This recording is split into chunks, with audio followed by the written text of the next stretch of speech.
নিঃশ্বাস নিতে প্রচুর কষ্ট হইতো, বুকে ব্যথা করতো, রাত্রে ঘুমাইতে গেলে দুই পাশ ব্যথা হয়ে মনে হয় হার্টের রোগীর জন্য। আর আপনার কি ঘুমের মধ্যে নাক ডাকার শব্দ হতো? জি স্যার। আপনার কি কোনো কষ্ট হচ্ছে? না স্যার, কোনো কষ্ট হচ্ছে না, কিন্তু একটু আগে যেমন বুকে ভার লাগতো সেটা আজকে আমি পাচ্ছি না অবসরের পরে। স্যার ইদানিং নাক ডাকা রোগীর সংখ্যা বেড়েই যাচ্ছে, এটার কারণ কি স্যার, কি হতে পারে? ডক্টর নাহিদ, আবু তাহের রোগীটার কি অবস্থা? আলহামদুলিল্লাহ স্যার, এখন পেশেন্ট খুব ভালো আছে। ভালো আছে না? ফলো আপ দিয়েছো? জি স্যার। সো ভিউয়ার্স, আমরা একটি পেশেন্টসের কিছুক্ষণ আগে অপারেশন করেছি। তার নাম হচ্ছে মোহাম্মদ আবু তাহের। তার সমস্যা ছিল তীব্র মাত্রায় নাক ডাকার সমস্যা। এই নাক ডাকার সমস্যা থেকে স্থায়ী মুক্তি পাওয়ার জন্য মূলত তিনি আমার কাছে আসেন। আমি পরীক্ষা নিরীক্ষা করে নিশ্চিত হই যে সে অবস্ট্রাকটিভ স্লিপ অ্যাপনিয়ায় আক্রান্ত, এবং এই ধরনের রোগীদের আসলে ট্রিটমেন্ট পদ্ধতির মধ্যে একটি অপশন হচ্ছে সার্জিক্যাল ম্যানেজমেন্ট। মূলত তার সার্জিক্যাল ম্যানেজমেন্টটি আমরা আজকে করেছি, অর্থাৎ তার একটি অপারেশন করেছি, যেই অপারেশনটির নাম হচ্ছে endoscopic septoplasty with turbinoplasty plus tonsillectomy, partial uvulectomy followed by relocation pharyngoplasty. Sir ইদানিং নাক ডাকা রোগীর সংখ্যা বেড়েই যাচ্ছে, এটার কারণ কি স্যার, কি হতে পারে? ডেফিনেটলি আমরা আসলে এই রোগটা অনেক বেশি পাচ্ছি ইদানিং, অর্থাৎ এই নাক ডাকা রোগীদের যে সংখ্যা কিন্তু দিন দিন বেড়েই চলছে। এর যে সুনির্দিষ্ট কারণ যদি আমি বলতে চাই ডক্টর জান্নাতুল ফেরদৌস দৃষ্টি, একটি হচ্ছে সেডেন্টারি লাইফস্টাইল। অর্থাৎ আমরা কিন্তু এখন ওই যারা বসে কাজ করে, সারাক্ষণ অফিসে থাকে, ডেস্কে বসে কাজ করে, তারা কিন্তু আসলে কায়িক শ্রমের কোনো অপশন থাকে না। এই বসে কাজ করতে করতে একটা সময় তাদের শরীরে কিন্তু মেদ জমে যাচ্ছে, এটি একটি কারণ। দ্বিতীয়ত হচ্ছে লাইফস্টাইল আমাদের চেঞ্জ হয়ে গেছে। আমরা একটা সময় খেলার মাঠ ছিল, খেলাধুলা করতো সবাই, কিন্তু সেই খেলার মাঠ এখন চলে এসেছে মোবাইলের মধ্যে। মোবাইলে কিন্তু সবাই আসলে গেমস খেলছে। এতে করে হয় কি, সে একটু হাঁটাচলা করছে না, সে একটু খেলাধুলা করছে না। আবার একটা সময় কিন্তু মানুষ আসলে পায়ে হেঁটে বাজারে যেত, ঘাটে যেত, কিন্তু এখন সেটাও করে না, সবাই কিন্তু আসলে যানবাহন ব্যবহার করছে। আর একটা কারণ হচ্ছে যে খাদ্যাভ্যাস। দেখা গেল যে ফাস্ট ফুড, জাঙ্ক ফুডের খাবার পরিমাণটা কিন্তু দিন দিন বেড়েই যাচ্ছে।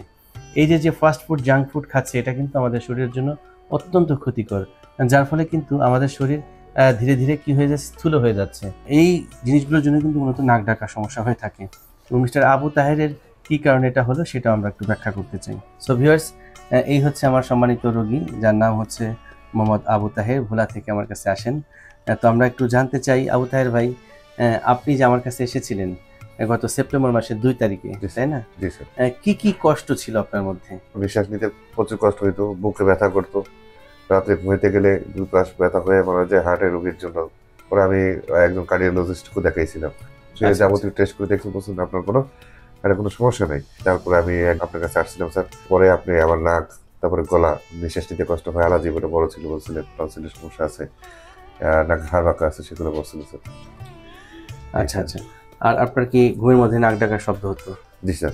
এই যে উপসর্গগুলোর কথা তিনি আমাকে বললেন, যে ঘুমের মধ্যে তার দম নিতে কষ্ট হতো, তারপর দম ছাড়তেও কষ্ট হতো, হা করে ঘুমাতো, নাক ডাকার শব্দ হতো, এই উপসর্গগুলোই মূলত অবস্ট্রাকটিভ স্লিপ অ্যাপনিয়ার ফিচার্স। আমি যখন তাকে দেখি, আমি খেয়াল করলাম তার নাকের হাড় বাঁকা, মাংস ফোলা, আর গলার মধ্যে টনসিলটা অনেক বড়, আলাজিওটা বর্ধিত, যেটাকে বলছি ইলংগেটেড ইউভুলা, ঠিক আছে, এবং তার কিছুটা ওবেসিটিও ছিল। আমি তাকে বললাম যে লাইফস্টাইলের একটি চেঞ্জ আনতে হবে, এবং যে মেকানিক্যাল ফ্যাক্টরগুলো রয়েছে, অর্থাৎ যেখানে যেখানে আপনার বাধা রয়েছে, বিশেষ করে নাকে এবং গলার মধ্যে, এই বাধাগুলোকে আমরা সরিয়ে দিতে চাই।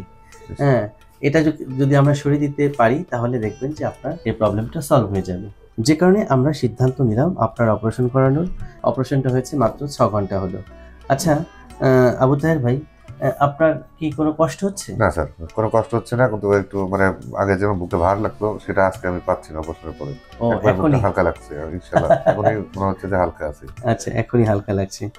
আসলে হালকা লাগার কারণও আছে, কারণ হচ্ছে যে তার যে বললাম যে অবস্ট্রাকশন বা বাধা ছিল, রাস্তার যে বাধাগুলো যখন উপড়ে ফেলা হয়েছে, সে সুন্দরভাবে এখন শ্বাস নিতে পারছে, তার ফুসফুসটা এখন অনেকটা আরামে দম নিচ্ছে এবং ছাড়ছে, যে কারণে তার অনেকটা হালকা লাগছে। এই জাতীয় যে অপারেশন, এই অপারেশন নিয়ে কিন্তু অনেকে ভয় পেয়ে যায় যে একই সাথে এতগুলো কাজ করবে নাকে গলায়, তাহলে কি আবার কোনো জটিলতা তৈরি হবে কিনা। আসলে আপনারা আস্থা রাখতে পারেন, এবং আপনাদেরকে আমি বলছি, নির্ভয় দিচ্ছি, সাহস দিচ্ছি যে এতে ভয় পাওয়ার কোনো কারণ নেই।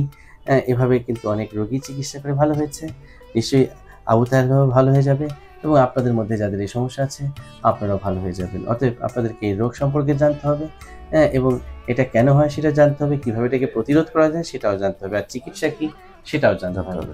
এই যদি এই বিষয়গুলো যদি জানা যায়, রোগের কারণ, চিকিৎসা এবং প্রতিকার যদি কোনো একজন মানুষ বুঝতে পারে বা জানতে পারে, সে কিন্তু সহজেই সেই রোগ থেকে মুক্তিও পেতে পারে।